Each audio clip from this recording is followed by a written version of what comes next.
Hello everyone. Human anatomy of physiology रो introduction class 2 को आपन को वेलकम। आमे ऑलरेडी गतकाली ह्यूमन एनाटॉमी ऑफ फिजियोलॉजी रो इंट्रोडक्शन क्लास 1 को देखि सारछु, जोथरे कि आमे एनाटॉमी कोन, फिजियोलॉजी कोन, एनाटॉमी ऑफ फिजियोलॉजी रो डिफरेंट ब्रांच आ स्कोप कोन रहिछि, ता सहित एही यूनिट रे हमकु कोन सब पढिया पई पडिवो से विषय मु डिटेल डिस्कशन करथिली। जे सब हमरो स्टूडेंट माने एही वर्ष फर्स्ट ईयर रे BSc nursing, ANM, GNM, DMLT, DMRT, D pharmacy, BMLT, BMRT, BMT, BAT, BOTT, BPT बा एमती बहुत सारा आमर विभिन्न प्रकार नर्सिंग आ पैरामेडिकल कोर्स ओडिसा रे पढिया पई जाउचंती किबा पढुचंती, से माने निहाती ए वीडियोटा को देखंतु। आजिर वीडियोटा को मध्ये देखंतु, काली जदी गतकाली रो जो वीडियोटा म अपलोड करि जदी आपण देखि नाथि निहाती जाई कि देखंतु। आ सेही जदी सेही क्लास रो पीडीएफ नोट्सटा आपन को दरकार होताय ताले हमर टेलीग्राम चैनल सीएचएससी कैटलिस्ट रे आपण जॉइन हे परिबे, जार लिंक टा मु डिस्क्रिप्शन बॉक्स रे दे देबी। आपण माने सेठी चाहिले एही क्लास रो नोट्स मध्ये पाई परिबे। आ वीडियो लेक्चर पाइबा पे हम चैनल को सब्सक्राइब करिया पे जमारू भूलिबेनी, जा फल जेते बेले भी आमे एई भलिया विभिन्न प्रकार नर्सिंग किबा paramedical course related important video upload करिवु किबा एडमिशन रिलेटेड जेते बेले आमे किछि इंपोर्टेंट वीडियो अपलोड करिवु तार सर्वप्रथम नोटिफिकेशन आपण पाखरे पहुंची परिबो। सो आज भिडियोटा को डेर न करके स्टार्ट करवा। आज इंट्रोडक्शन क्लास 2 ही केवल इंट्रोडक्शन आम दुईटा क्लास करवा, काली गोटे होता आज गोटे आपर आम चैप्टर पढ़ेगा। आज जो इंट्रोडक्शन क्लास रे आम चारिटा विषय जानिबा, जोटा कि बॉडी फ्लुइड्स, बॉडी कैविटी, आउ लेवल ऑफ ऑर्गेनाइजेशन, आउ होमियोस्टैटिस, यही चारिटा पॉइंट विषय जो चारिटा टर्म रहिला, ये चारिटा पॉइंट विषय आम ब्रीफली देखिबा। सो वीडियोटा टिके लॉन्ग हो पारे, मैक्सिमम 20 मिनिट जीव, किंतु आपण माने पेशेंस धरिकी देखंतु ताले सब किछि क्लियरली बुझी परिबे, कोनोसी डाउट रहिबोनी। जे सब स्टूडेंट माने एही सब कोर्स फर्स्ट ईयर रे पढुचंदी सेमानक पई स्पेशली वीडियोटी करा जायछि। सो निहाती आपण माने कॉन्सेंट्रेटली कंप्लीटली देखिए बोली मैं आशा करछि। सो वीडियोटा को आ डेर न करके स्टार्ट करबा। प्रीवियस क्लास रे ही मु लेवल ऑफ ऑर्गेनाइजेशन विषय आपन को कहितली कि प्रथमे आमर लेवल ऑफ ऑर्गेनाइजेशन सबुठारु स्मॉलेस्ट होउची एटम, आ सबुठारु लार्जेस्ट होउची गोटे ऑर्गेनिज्म। प्रथमे एटम तयारी थाए, एटम रो बहुत गुडी एटम मिसी कि मॉलिक्यूल तयारी करथांती, बहुत गुडी मॉलिक्यूल मिसी कि मैक्रो मॉलिक्यूल तयारी करथांती, बहुत गुडी मैक्रो मॉलिक्यूल मिसी कि ऑर्गेनेल्स माने सेल्स रे जो ऑर्गेनेल्स रहिथांती, जेंति माइटोकॉन्ड्रिया, एंडोप्लाज्मिक रेटिकुलम, एमति बहुत प्रकार न्यूक्लियस, न्यूक्लियोलस, एई सब ऑर्गेनेल गुडी को तयारी हेताए। बहुत गुडी सेल ऑर्गेनेल को नेकी हमर गोटिए सेल तयारी हेताए। सेल तयारी हला परे बहुत गुडी सेल मिसिकी कोन तयारी करथांती, गोटे टिश्यू को तयारी करथांती। टिश्यू तयारी हला परे बहुत गुडी एंती टिश्यू मिसिकी गोटिए ऑर्गन टी को तयारी करथांती। सेही भली बहुत प्रकार हमर ऑर्गन मिसिकी कोन तयारी हेताए ना ऑर्गन सिस्टम। आपण देखि पारथिबे एटा हला हमर स्टोमक, सेमती आहुरी बहुत प्रकार ऑर्गन अछि, जेमति कि आपनकर पैनक्रियाज, लिवर, ता सहित गॉल ब्लैडर, ता सहित लार्ज इंटेस्टाइन, स्मॉल इंटेस्टाइन, एई सब मिसिकी हमर गोटे कोन ऑर्गन सिस्टम तयारी हला, जाकु कि हमें एटा कोन कहबा डाइजेस्टिव सिस्टम। सेही बळा बहुत सारा हमर ऑर्गन सिस्टम रहिछि। 11 टी ऑर्गन सिस्टम विषय मु काली कहितली, जो माने देखि नाथि निहा जाय कि से वीडियोटा देखंतु। से जो ऑर्गन सिस्टम 11 टी रहितला, से सब ऑर्गन सिस्टम मिसिकी हमर कोन हेताय गोटे कंप्लीट ऑर्गेनिज्म तयारी हेताय। एइटा ही हला हमर लेवल ऑफ ऑर्गेनाइजेशन, माने केमिति हमर छोट छोट जिनस माने छोट छोट लेवल रहिछि, डिफरेंट लेवल मिसिकी हमर केमिति गोटे ऑर्गेनिज्म टी तयारी हेताय। एइटा ही हमर organisation level of the body. एई डायग्राम रे मध्ये आपण देखि पारिबे, जोथरे कि मु सब आउट के क्लियरली विजिबल हबो, जेंति सेही बळा सब इनक्लूड करछि। आपण एटा भी देखिले क्लियरली बुझी पारिबे कि लेवल ऑफ ऑर्गेनाइजेशन कोन। एबे देखिबा कि बॉडी कैविटी आउ सेरस मेम्ब्रेन कोन। बॉडी कैविटी कोन ना आपणकर जानिथिबे कि हमर बहुत गुडी ऑर्गन मिसिकी गोटिए ऑर्गन सिस्टम तयारी थाए। सेही सब ऑर्गन सिस्टम जो 11 टी रहिला, से 11 टी ऑर्गन सिस्टम मिसिकी हमर टोटल बॉडीटा तयारी थाए। हम बॉडी रो आउटर कवर गोटे रही थाए, से कवरटा को आम कही स्किन बा एपिडर्मिस। से स्किन तले आमर कौन रही थाए ना बहुत गुडी ऑर्गन गुड़िक रही था, किंतु ऑर्गन गुड़िक भितरे सबु ऑर्गन गुड़िकर काम अलगा, सबु ऑर्गन रो मध्य माने स्ट्रक्चर अलगा, सेमानकु परस्पर रु अलगा करिक रखिया पई किछि बाउंड्री दरकार होइते। आपण जानिथिबे आपणकर बहुत लोक जेमती अलगा गोटे कम्युनिटी रे बहुत प्रकार लोक रही थांती, सेमानकर किछि बाउंड्री मध्य रही थाए। सेही भलिया ऑर्गन मानक मध्य किछि कंपार्टमेंट बा बाउंड्री रही थाए, जा फल रे सेमाने निजर स्ट्रक्चर आ फंक्शन अनुसार डिफरेंट हेकी रही थांती। से जो लेयर बा कंपार्टमेंट रही थाए ताकू ही आमे बॉडी कैविटी बा मेम्ब्रेन कहि थाउ। जेमति कि आपण देखि पारथिबे एइटा गोटे ऑर्गन रहिछि, एइटा आपण देखि पारथिबे एटा गोटे ऑर्गन, एटा तार कट पीस टा देखा जायछि, जोथरे कि आपण देखियो जो रेड कलर रो गोटे आउटर कवरेज आउटर कवरिंग टा रहिछि। से आउटर कवरिंग टा को हमर कोन कुआ जाउछि ना आरो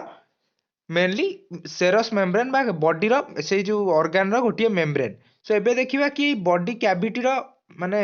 मीनिंग टा कोन ना the body maintains internal organisation by means of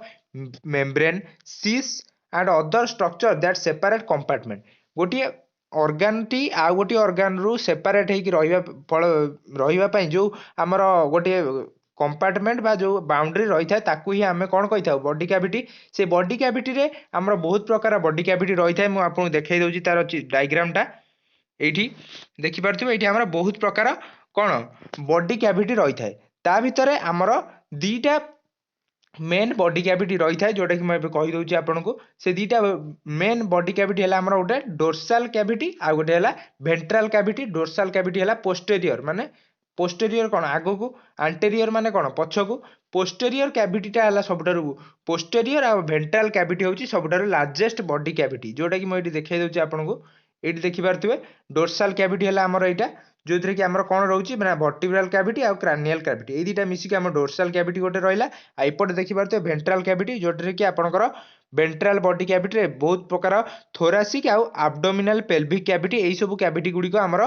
कोठी रहउची ना वेंट्रल कैविटी। एई दीटा हला सबटारु largest cavity of the body. तापर देखिबा आउ कोन लेखा जायची ना एही जो हमर कैविटी गुडी को रहिला ए कैविटी रो फंक्शन कोन ना बॉडी कैविटी कोन करथाय ना बहुत प्रकार इंटरनल ऑर्गन को कंटेन करथाय आ सेमानकु प्रोटेक्ट करके रखी थाए। इंटरनल ऑर्गन गुडी को जेमती ठीक रे रही परिबो ता ऊपर किछि माने ताकू भलो से रखी परिबे तार किछि माने डैमेज न होबो सेथि पई हमर कोन रही थाए किछि कैविटी रही थाए। आपण जानथिबे कि हमर स्टोमक रे हाइड्रोक्लोरिक एसिड रही छै जोटा कि बहुत कंसंट्रेटेड फॉर्म रे रही छै। ताकू जदि आमे जेमती आमे जदि लैब रो आनी कि हाइड्रोक्लोरिक एसिड को हाथ रे पके दबा ताले कोन हबो हम हाथ पूरा जळी जीवो। किंतु आम बॉडी रे भी से कंसंट्रेटेड फॉर्म रे रहउची किंतु हमर स्टोमक किछि होउची कि हम स्टोमक रो किछि माने स्टोमक रे किछि एसिड रो इफेक्ट पडुची कि कोन पई पडुनी ना स्पेशली ए बॉडी कैविटी आ मेम्ब्रेन रहिथिबा जोगु ही तार किछि भी डैमेज होउनी। से जेमिति रहिची सेमिति तार रहउची तार कोन तार जो कोन कहा जायडा ना इंटरनल ऑर्गेनाइजेशन टाको से मेंटेन करके रखुची कि हमर ए कैविटी आउ हमर मेम्ब्रेन गुडी को सेथि पई ही तार कोनोसी डैमेज होउनी। आउ गोटी कोन ना जो वेंट्रल कैविटी हमर रहिला आपण देखि परथो वेंट्रल कैविटी हम जो इटी कहिथिली ए जो वेंट्रल कैविटी गुडी को कोन करथाय ना एपर जो हमर वेंट्रल कैविटी गुडी को रहिला वेंट्रल कैविटी गुडी को आ गोटे स्पेशल फंक्शन कोन से माने कोन करथांती ना हमर बॉडी रो डिफरेंट जो ऑर्गन गुडी को रहिथांती से माने जेतबेले निजर साइज आ शेप को चेंज करके विभिन्न प्रकार फंक्शन को परफॉर्म करथांती सेतेबेले तांकू कोनोसी जेंती प्रॉब्लम न होबो सेतार काम किए करथाय ना वेंट्रल कैविटी थिबा जोगु ही हमर लंग्स हार्ट स्टोमक इंटेस्टाइन एगुडी को कोन होई परची ना एक्सपैंड होई परची कॉन्ट्रैक्ट होई परची without disturbing other tissue and disturbing the activity near by organs. माने आपण जानिथिबे कि गोटे जदि गोटे जेमती बाउंड्री पड़ी जिवो सेठी कोन हमर गोटे जिनस एक्सपैंड करि परिबो ना हमर कॉन्ट्रैक्ट करि परिबो सेथि पई एमिति सेई तार वेंट्रल कैविटी एमिति तार ऑर्गेनाइजेशन करिछि जेमति कि हमर लंग्स हार्ट स्टोमक आ इंटेस्टाइन गुडी को भलो भाबे एक्सपैंड आ कॉन्ट्रैक्ट करि परिबो। सो ये थिला बॉडी कैविटी रो हमर फंक्शन। एबे देखिबा तार सब डिवीजन गुडी को कोन पोस्टल पोस्टेरियर बा डोर्सल आ एंटीरियर बा वेंट्रल कैविटी गुडी को बहुत गुडी को स्मॉलर कैविटी रे हमर डिवाइड करा जायछि। पोस्टल कैविटी पोस्टेरियर बा डोर्सल कैविटी रे हमर कोन रहउची ना क्रानियल कैविटी आउ कोन ना हमर एंटीरियर कैविटी रे कोन रहउची मु देखै दउची आउ थरे जोटा हमर डोर्सल कैविटी रहिला एटा हमर हला डोर्सल कैविटी जोथरे कि हमर दुई प्रकार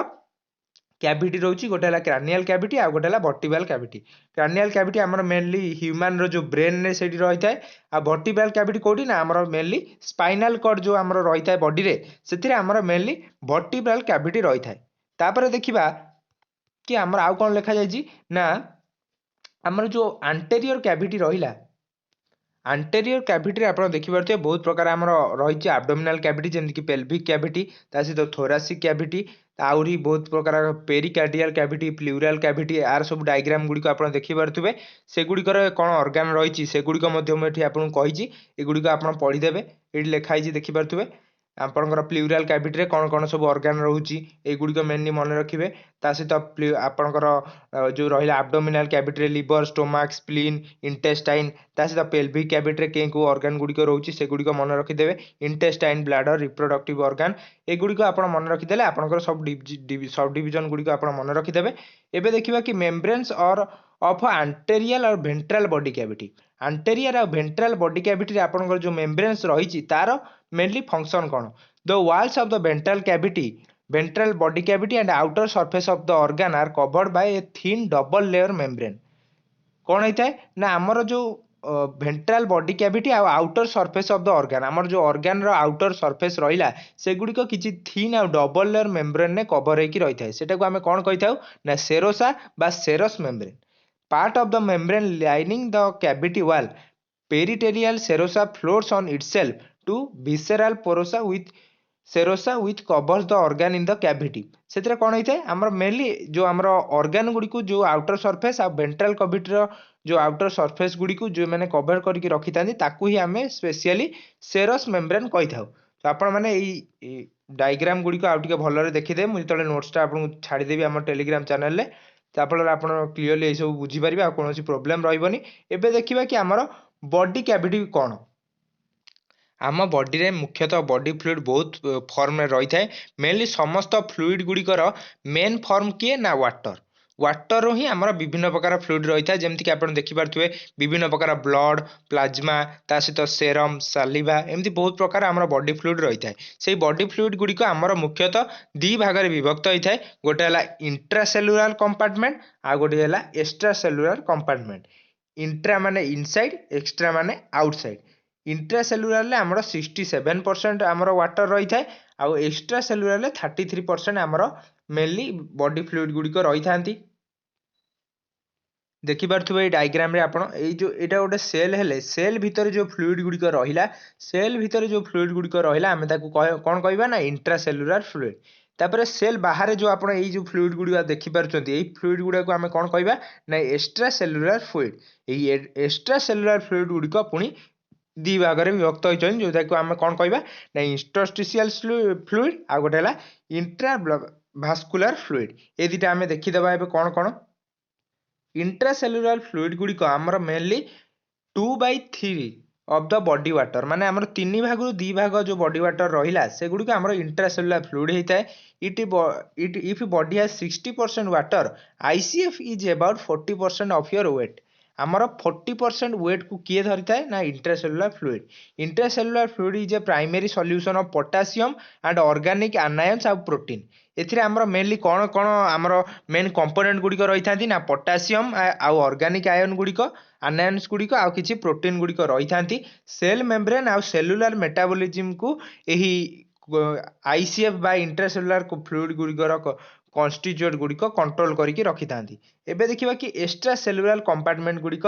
कौन एक्स्ट्रा सेलुलार कंपार्टमेंट गुड़िक आमर जो आमर बॉडी रो 3 भाग रु 2 भाग तो गला आमर इंट्रासेलुलार आउ जो गोटे भाग रहिला सेटा ही आमर एक्स्ट्रा सेलुलार कंपार्टमेंट बा आमर फ्लूइड जो थरे कि आमर 20% ऑफ द बॉडी वेट आमर एक्स्ट्रा सेलुलार कंपार्टमेंट रु पूरण होता है जदि 60% आमर टोटाली बॉडी फ्लूइड है ता भर 40% आमर इंट्रासेलुलार फ्लूइड द्वारा माने कन्वर्ट होउची आउ जति 20% रहिला ता कहा द्वारा आमर पूरण होउची ना आमर एक्स्ट्रा सेलुलार फ्लूइड द्वारा एक्स्ट्रा सेलुलार फ्लूइड रे आमर मेनली NaCl आउ आमर NaHCO3 सॉल्यूशन गुड़िक रही एगुड़िक पुणी आमर एक्स्ट्रा सेलुलार फ्लूइड गुड़िक पुणी आमर 3 भाग में विभक्त होइची सब डिवाइडेड होइची जोटा कि फास्ट ला इंटरस्टिशियल फ्लूइड आ गोटे है प्लाज्मा आ गोटे है ट्रांससेलुलार फ्लूइड फास्ट देखिबा इंट्रासेलुलार फ्लूइड कौन इंट्रासेलुलार फ्लूइड गुड़िक कौन ना आमर मेनली एगुड़िक आमर सेल को सराउंड करके रही था जोटा कि सेल भितर को जीवेनि केवल सेल को सराउंड करके चारिपट जोटा मुझे देखी डायग्राम रे इंटरस्टिशियल फ्लूइड सेटा है इंटरस्टिशियल फ्लूइड एथिरे आमर मेन कंपोनेंट गुड़िक कौन रहिबो ना एक्स्ट्रा सेलुलार फ्लूइड गुड़िकर जो मेन कंपोनेंट माने NaCl आ NaHCO3 सॉल्यूशन रही सेटा ही यार मेन कंपोनेंट रहिबो आ जो एक्स्ट्रा सेलुलार फ्लूइड गुड़िक आमर ताकू जदि आमे 4 भाग करिबा सेथिरु 3 भाग होउची आमर इंटरस्टिशियल फ्लूइड तापर इंटरस्टिशियल फ्लूइड गुड़िक आमर मेनली इंटरस्टिशियल स्पेस रे रही था से आमर टिश्यू गुड़िकर जो इंटरस्टिशियल स्पेस रहा सेठू से ही आमर मेल इंटरस्टिशियल फ्लूइड रही इंटरस्टिशियल फ्लूइड ना एमती दि जाइए जेहेतु से इंटरस्टिशियल स्पेस रे रोची तापर आसला कंपोजिशन ऑफ इंटरस्टिशियल फ्लूइड रे हमर विभिन्न प्रकार कंपोजिशन कौन कौन रोचे आधे mainly water solvent amino acid fatty acid salt neurotransmitter waste product from the cell coenzyme sugars आउ हार्मोन्स गुड़िक आमर मेनली यही कंपोनेंट गुड़िक रोचे तापर इंटरस्टिशियल फ्लूइड रे लिम्फ गोटे तार गोटे इंपोर्टाट पार्ट बोली से कनसीडर करा जाए तापर तार फंक्शन गुड़िक कौन ना इंटरसेलुलर कम्युनिकेशन विभिन्न सेल मध्य जो कम्युनिकेशन चले से गुड़िक आमर इंटरस्टिशियल फ्लूइड माध्यम होता है इंटरस्टिशियल फ्लूइड आमर विभिन्न प्रकार सेल गुड़िक कौन करता है बास बास माने तांको धोई गाधे माने सफा कर दिए जमती कि बास माने गाधेबा किंतु एथिरे कौन होची ना जो सेल्स गुड़िकर माने ताधरे जो आमर विभिन्न प्रकार माने जोटा आमर अनवांटेड वेस्टेड प्रोडक्ट गुड़िक रही था सब रिमूव कर साहाय्य करिथाए तापर आसिला प्लाज्मा प्लाज्मा आ गोटे कंपोनेंट प्लाज्मा है आमर yellow liquid component of the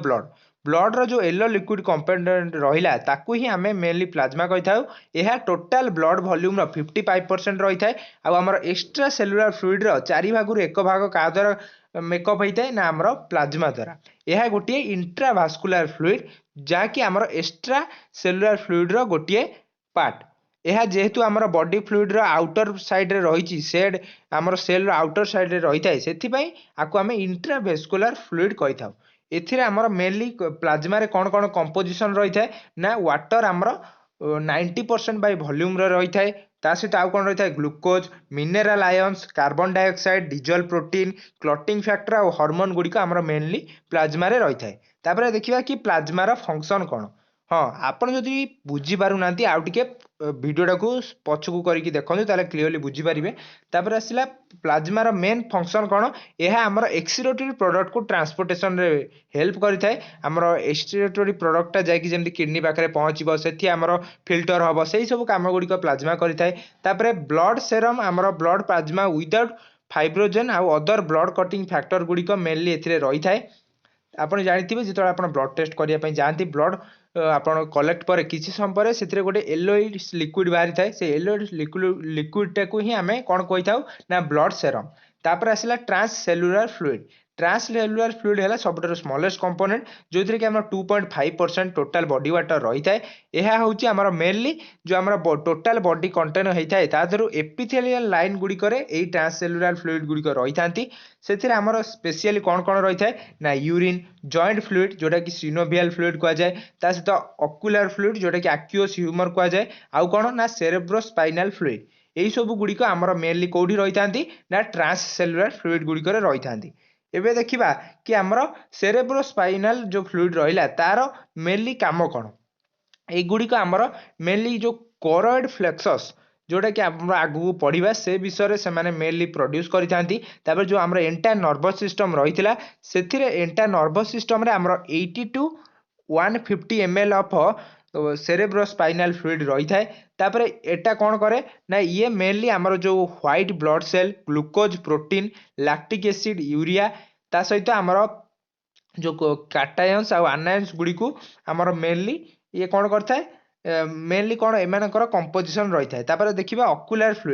fluid है गोटे एक्वियस ह्यूमर जहाँकि आमर गोटे प्रकार transparent glutinous fluid similar to plasma भली देखिया आ गोटे ऑक्यूलर फ्लूइड रही था जहाँकि आमर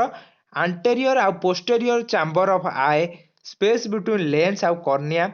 यही भितर आमर ऑक्यूलर फ्लूइड माने ऑक्यूलर माने कोन आई रिलेटेड सेति सेठी ही आमर एई फ्लूइड गुडी को देखा जानती एथिरे आमर अमीनो एसिड ता सहित आमर 98% वाटर इलेक्ट्रोलाइट आस्कॉर्बिक एसिड ग्लूथोनिन एई गुडी को आमर मेनली एथिरे रही थांती तापर देखिबा जॉइंट फ्लूइड रे आमर सिनोवियल फ्लूइड रही थाए ए सिनोवियल फ्लूइड ता होची गोटे क्लियर पेल येलो और विस्सिड आउ डज नॉट क्लॉट एगुड़िक क्लॉट करती ना एगुड़िक से येलो कलर जो थे कि यार मेन कम कौन एगुड़िक आमर जो विभिन्न प्रकार सिनोवियल जॉइंट रहा से जो कार्टिलेज गुड़िक रहा आम जो मुवमेंट करवा से ये फ्लूइड प्रोवाइड करता है जहाँफल आम जो फ्रिक्शन होगाकू एमाने कम कर दियंती आमर जानी आम जॉइंट गुड़िक मुवमेंट बेले माने जमती आम